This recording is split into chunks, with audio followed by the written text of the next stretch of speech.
कहानी की शुरुआत साल 1950 से होती है। एक कार फैक्ट्री में नई नई गाड़ियां तैयार की जा रही थी। इन्हीं में एक लाल रंग की कार थी जिस पर एक मैकेनिक काम कर रहा था। वह कार का इंजन जांच ही रहा था कि अचानक उसका हुड अपने आप बंद हो गया और उसका हाथ बुरी तरह घायल हो गया। उसे तुरंत इलाज के लिए अस्पताल ले जाया गया। इसके कुछ समय बाद दूसरा मैकेनिक उस कार की जांच करने पहुंचा। वह कार के अंदर बैठा हुआ था, तभी उसकी सिगार से गिरी राख सीट पर जा गिरी। कुछ घंटे बाद फैक्ट्री का काम खत्म हुआ और सभी कर्मचारी वहां से अपने घर चले गए। लेकिन जाते समय सुपरवाइजर की नज़र उस लाल कार पर पड़ी जिसकी लाइट अभी तक जल रही थी। जब उसने कार का दरवाजा खोला तो अंदर से उसी सिगार पीने वाले मैकेनिक की लाश बाहर गिर पड़ी। इस घटना को करीब 28 साल गुजर चुके थे। अब कहानी में डेनिस नाम का एक छात्र दिखाई देता है। वह अपनी कार से अपने दोस्त अर्नी के घर पहुंचता है। अर्नी एक शांत स्वभाव का और पढ़ाई में अच्छा लड़का था। दोनों की पर्सनैलिटी एक दूसरे से बिल्कुल अलग थी, लेकिन इसके बावजूद दोनों बहुत अच्छे दोस्त थे। आज उनके स्कूल का पहला दिन था। स्कूल पहुंचने के बाद दोनों अपने लॉकर से किताबें निकाल रहे थे। तभी उसकी नज़र ली नाम की एक नई लड़की पर पड़ी। उसे देखकर स्कूल के कई लड़के अट्रैक्ट हो गए थे। स्कूल खत्म होते ही डेनिस और अर्नी घर लौट रहे थे। तभी अर्नी की नज़र सड़क किनारे खड़ी एक पुरानी कार पर पड़ी। उसने तुरंत डेनिस को रुकने के लिए कहा, पर पास जाकर देखा तो वह एक लाल रंग की पुरानी क्लासिक कार थी। यह वही कार है जिसे कहानी की शुरुआत में फैक्ट्री में दिखाया गया था। हालांकि अब उसकी हालत बेहद खराब थी, लेकिन अर्नी को उसकी हालत से कोई फर्क नहीं पड़ा। वह पहली नज़र में ही उस कार का दीवाना हो गया। तभी कार का मालिक जॉर्ज वहां पहुंच गया। उसने बताया कि इस कार का नाम क्रिस्टीन है और यह उसके भाई की थी जिसकी कुछ ही समय पहले मौत हुई है। जॉर्ज किसी भी तरह इस कार से छुटकारा पाना चाहता था, इसलिए उसने इसे सिर्फ $50 में बेचने की पेशकश कर दी। डेनिस ने अर्नी को समझाया कि इतनी खराब हालत वाली कार पर पैसे खर्च करना बेवकूफ़ी है और उसे कोई दूसरी गाड़ी खरीदनी चाहिए, लेकिन अर्नी ने उसकी बात नहीं मानी और उसी वक्त क्रिस्टीन खरीद ली।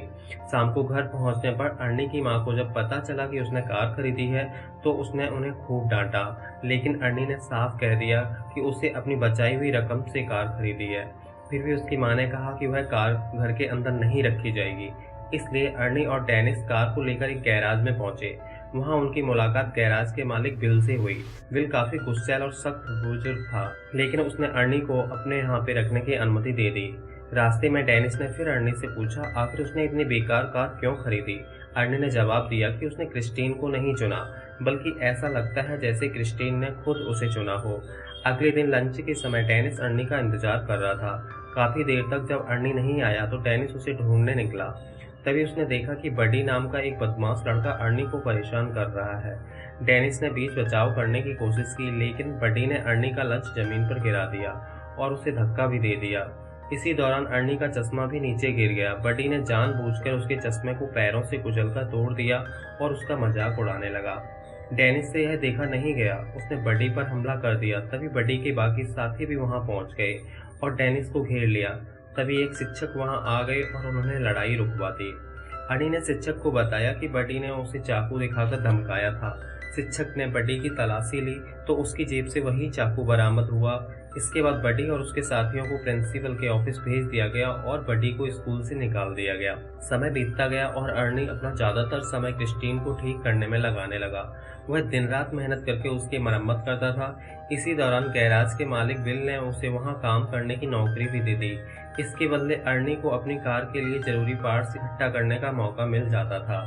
अर्नी ने यह काम स्वीकार कर लिया और पूरी लगन से क्रिस्टीन की मरम्मत में जुट गया, लेकिन धीरे धीरे उसे पता ही नहीं चला कि कार को ठीक करते करते वह उससे जरूरत से ज्यादा जुड़ चुका है। कुछ दिनों बाद डेनिस उससे मिलने गैराज पहुंचा, क्योंकि दोनों की काफी समय से मुलाकात नहीं हुई थी।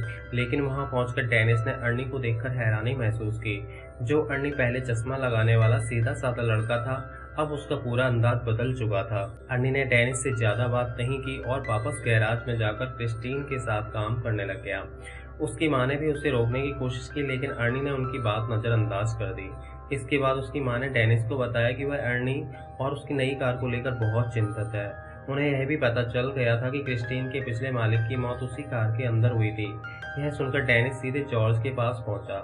जॉर्ज ने उसे अपने भाई के बारे में बताया। उसके अनुसार जब उसके भाई ने क्रिस्टीन खरीदी थी तो वह भी इस कार के प्रति पूरी तरह जुनूनी हो गया था। इतना ही नहीं, उसकी पत्नी और बेटी की मौत भी इसी कार में हुई थी। भाई की मौत के बाद भी क्रिस्टीन को लेकर कई अजीब घटनाएं हुई होती रहती थी। डेनिस ने खुद क्रिस्टीन को देखने के लिए गैराज में जाकर उसका दरवाजा खोलने की कोशिश की, लेकिन जैसे ही उसने हैंडल खींचा, कार का रेडियो अपने आप चालू हो गया। यह देखकर डेनिस पूरी तरह डर गया और वहां से भाग निकला। अगली सुबह स्कूल के स्टेडियम में फुटबॉल मैच चल रहा था। डेनिस मैच के दौरान एक शानदार गोल करने की तैयारी कर रहा था, तभी उसकी नजर अर्नी पर पड़ी। पूरी तरह से ठीक हुई क्रिस्टीन लेकर वहां पहुंचा था। अब वह पुरानी कबाड़ जैसी कार बिल्कुल नई और चमचमाती दिखाई दे रही थी। बडी और उसके दोस्त भी यह देखकर हैरान रह गए। तभी ली कार से बाहर निकली और उसने सबके सामने अर्नी को चूम लिया। यह देखकर डेनिस का ध्यान मैच से हट गया। विरोधी टीम के खिलाड़ियों ने इसी मौके का फायदा उठाकर उसे धक्का दे दिया और गेंद छीन ली। जोर से गिरने के कारण डेनिस पूरी तरह घायल हो गया और बेहोश हो गया। कई दिनों बाद जब डेनिस को होश आया तो उसने खुद को अस्पताल में पाया। उसके पैर और गर्दन पर प्लास्टर लगा हुआ था। तभी अर्नी उससे मिलने आया। डेनिस को महसूस हुआ कि उसका दोस्त अब पहले जैसा बिल्कुल नहीं रहा। कुछ समय पहले तक जो लड़का डरपोक और अपने माता पिता की हर बात मानता था, अब वह पूरी तरह बदल चुका था। अर्नी कुछ देर बात करके वहां से चला गया। उस शाम अर्नी ली के साथ फिल्म देखने गया। फिल्म खत्म होने के बाद दोनों कार में बैठे थे, लेकिन कुछ समय बाद ली अचानक कार से बाहर निकल गई। अर्नी उसके पीछे गया तो ली ने उससे कहा कि उसे लगता है कि अर्नी को उससे ज्यादा क्रिस्टीन से प्यार है। अर्नी को उसकी बात अजीब लगी, लेकिन उसने उसे समझाकर दोबारा कार में बैठा लिया। तभी अचानक कार की विंडशील्ड में खराबी आ गई। अर्नी बाहर निकलकर उसे देखने लगा।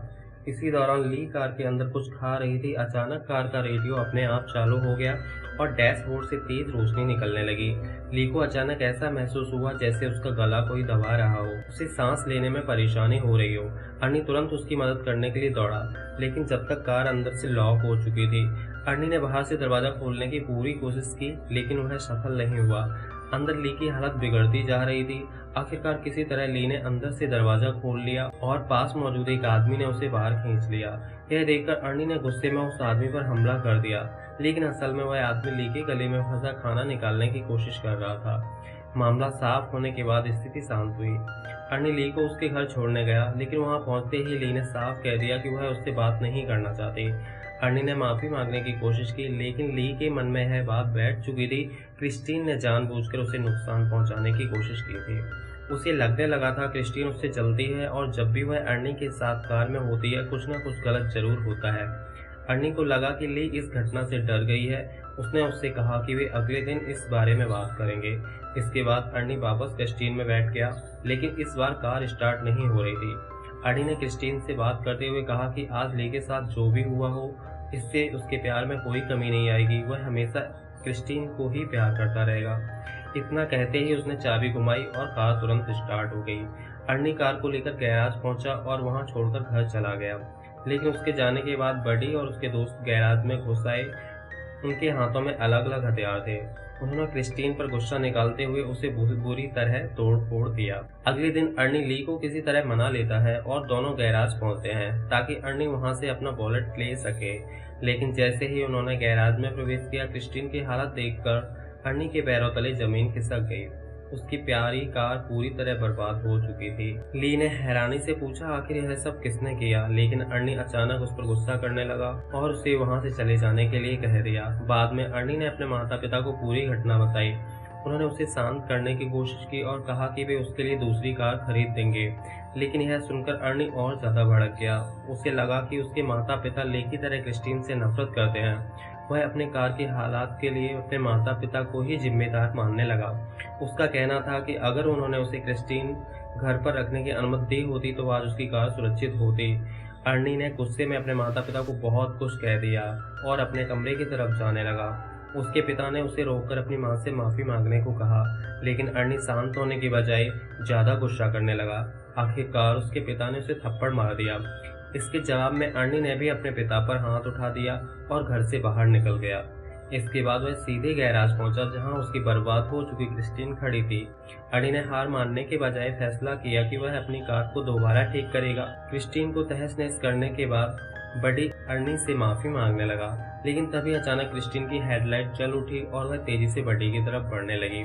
बडी अपनी जान बचाने के लिए तुरंत वहां से भागा। बडी भागते भागते एक पुराने वेयर हाउस में घुस गया, मगर क्रिस्टीन ने वहां भी उसका पीछा नहीं छोड़ा। आखिरकार बडी एक ऐसी जगह पहुंच गया जहां आगे जाने का कोई रास्ता नहीं बचा था। क्रिस्टीन ने उसे चारों तरफ से घेर लिया था और बच निकलने का कोई उम्मीद नजर नहीं आ रही थी। बडी ने आखिरी कोशिश करते हुए चाकू निकालकर अर्नी को धमकाया, लेकिन इससे भी क्रिस्टीन नहीं रुकी। वह जबरदस्ती अंदर घुस गई और बडी को पूरी तरह कुचल दिया। अगली सुबह अर्नी डेनिस से मिलने पहुंचा, उसे बडी की मौत के बारे में बताया। यह सुनकर डेनिस हैरान रह गया। उसके दिमाग में सबसे बड़ा सवाल यही था कि अगर क्रिस्टीन को पूरी तरह बर्बाद कर दिया गया था तो वह इतनी जल्दी अपने आप को ठीक कैसे कर लिया। लेकिन अर्नी ने इस सवाल का कोई जवाब नहीं दिया और चुपचाप वहां से चला गया। कुछ देर बाद डिटेक्टिव जंकिन अर्नी से मिलने आया। उसने बताया कि वह उन लोगों को ढूंढ रहा है जिन्होंने क्रिस्टीन को नुकसान पहुंचाया था। साथ ही बडी की मौत की जांच भी उसी के जिम्मे थी। अर्नी ने कहा कि उसे बडी की मौत के बारे में कुछ भी नहीं पता, लेकिन उसके चेहरे से ऐसा लग रहा था जैसे वह इस खबर से काफी खुश था। यह देखकर डिटेक्टिव को अर्नी पर शक होने लगा। उसने बताया कि बडी की गर्लफ्रेंड ने बयान दिया है कि जिस कार को पूरी तरह बर्बाद कर दिया गया था वह कुछ ही समय बाद अपने आप दोबारा ठीक हो गई। यह सुनकर अर्नी बिना कुछ बोले वहां से निकल गया। बाद में अर्नी ने ली को फोन करके मिलने के लिए कहा, लेकिन ली ने उससे मिलने से साफ मना कर दिया। इससे अर्नी का गुस्सा और बढ़ गया।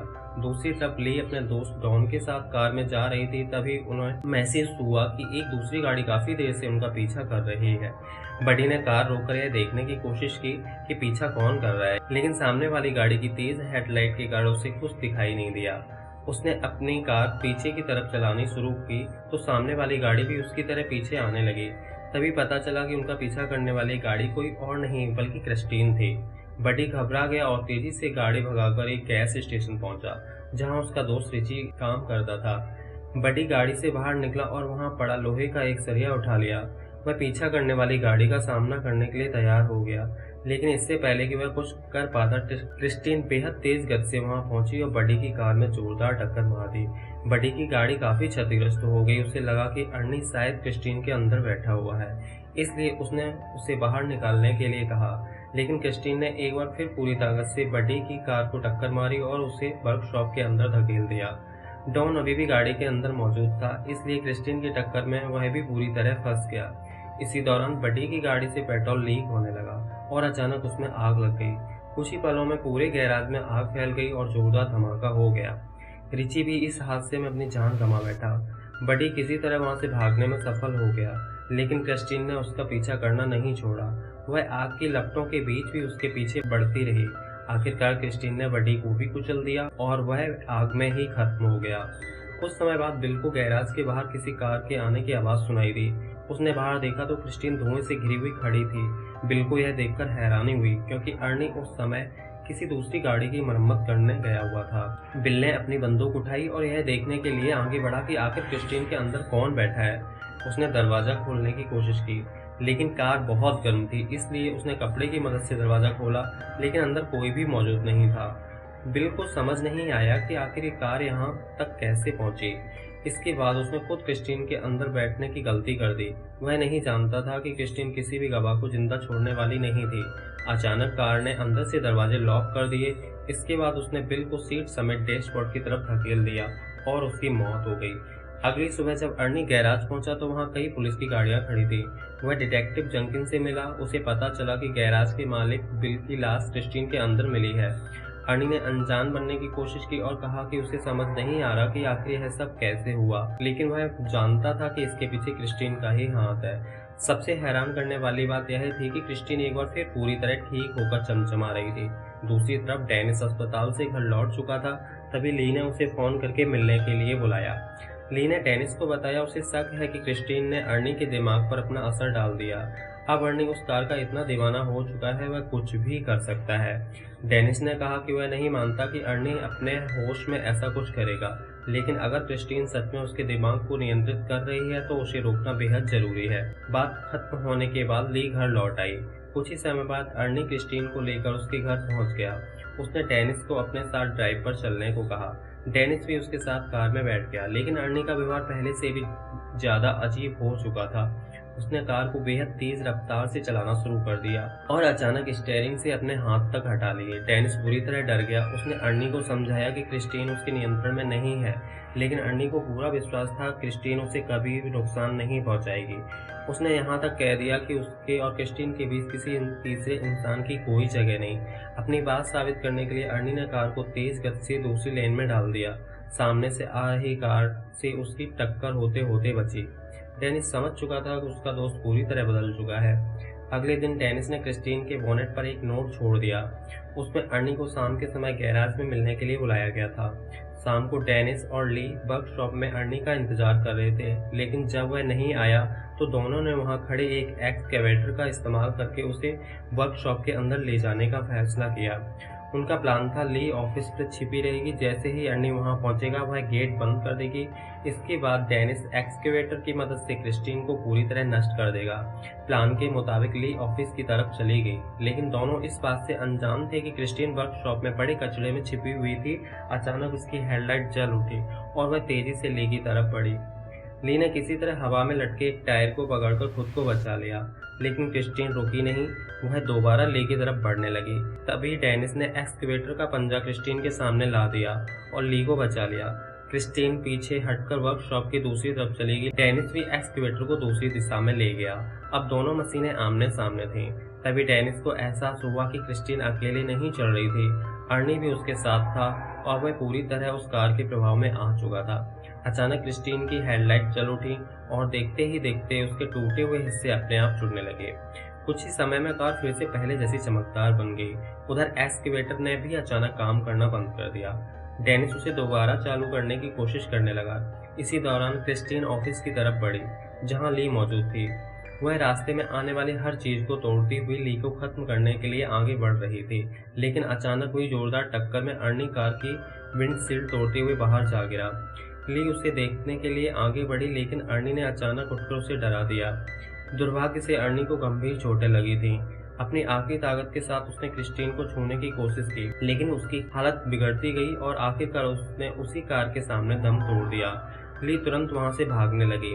क्रिस्टीन ने उसका पीछा करते हुए रिवर्स गियर लगाया और उसे कुचलने की कोशिश की, लेकिन ली समय रहते बच गई और क्रिस्टीन जाकर एक पिलर में फंस गई। डेनिस ने इस मौके का फायदा उठाया और एक्सकेवेटर को दोबारा चालू किया। वह पूरी ताकत से क्रिस्टीन की तरफ बढ़ा और उसे जोरदार टक्कर मार दी। इसके बावजूद क्रिस्टीन लगातार खुद को बचाने की कोशिश करती रही। वह फिर से ली की तरफ बढ़ी, लेकिन डेनिस ने एक्सकेवेटर के पंजे से पीछे से उस पर हमला किया। इस बार क्रिस्टीन को काफी नुकसान पहुंचा और उसकी ताकत कमजोर पड़ने लगी। ली जल्दी से एक्सकेवेटर के पास पहुंच गई, लेकिन दूसरी तरफ क्रिस्टीन फिर से खुद को ठीक करने लगी। डेनिस समझ चुका था कि अगर इस कार को हमेशा के लिए रोकना है तो उसे पूरी तरह नष्ट करना होगा। उसने एक्सकेवेटर को दोबारा स्टार्ट किया और पूरी ताकत से क्रिस्टीन पर हमला कर दिया। क्रिस्टीन आखिरकार वक्त को बचाने की कोशिश करती रही, लेकिन इस बार डेनिस ने उसे पूरी तरह कुचल दिया। आखिरकार क्रिस्टीन की खतरनाक ताकत खत्म होती दिखाई दी और उनकी लड़ाई समाप्त हो गई। अगले दिन डेनिस और ली डिटेक्टिव डंकन के साथ जंक यार्ड पहुंचे। वहां क्रिस्टीन अब सिर्फ लोहे के कबाड़ में बदल चुकी थी। तीनों वहां से वापस जाने लगे। तभी कैमरा क्रिस्टीन के एक छोटे से बचे हुए टुकड़े पर जाता है। वह टुकड़ा अपने आप हल्का सा हिलने लगता है। इससे साफ संकेत था कि क्रिस्टीन पूरी तरह खत्म नहीं हुई थी और उसके अंदर मौजूद वह रहस्यमयी बुरी ताकत अभी भी जिंदा थी।